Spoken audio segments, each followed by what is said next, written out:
So recently, while actually starting to hype up the future Spider-Man appearances, future Spider-Man movies, and everything related to Spider-Man, there's been a lot of information that's been coming out. Now, of course, in relation to Spider-Man himself, this universe seems to be heading in two directions. There's the first Spider-Man universe, which fans seem to be getting behind in, waves and droves, and that's the one that is part of the MCU. And then there's the second one, which is going to feature Venom, Black Cat, Silver Sable, and no Spider-Man. Somehow. Now, what's important to remember is the fact that the Venom movie will in fact be standalone. It's not going to spin off or tie into the Tom Holland Spider-Man movie that is part of the MCU.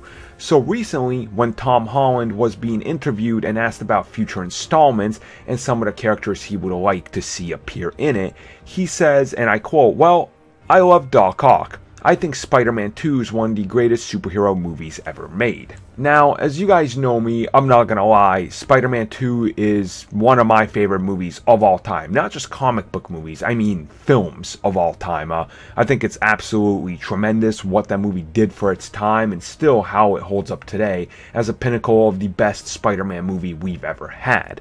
Now, obviously, Doc Ock is hard to live up to, specifically that interpretation by Molina. I mean, he came out there and he just delivered. It was really phenomenal. If you go back and watch it right now, you really see how good that movie is and how it still holds up in every regard. Maybe the CG doesn't hold up as well as you want it to, but the film is there.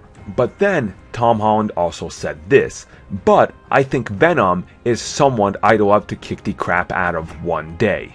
Now, obviously, we've already mentioned that yes, Venom is part of a standalone universe. Now, obviously, we don't really know how this is going to work, and some of these interviews are conducted weeks to months ago, so we don't really know if we're ever going to be getting Venom in any way, shape, or form in the MCU, and that's unfortunate, but maybe this is a sort of hint that something might happen down the road, because Venom is one of the biggest money makers in the world, and you'd think Sony would want to shove him into the successful version of Spider-Man. So, it's going to be interesting to see how it goes on from here, but let's remain cautiously optimistic about Venom.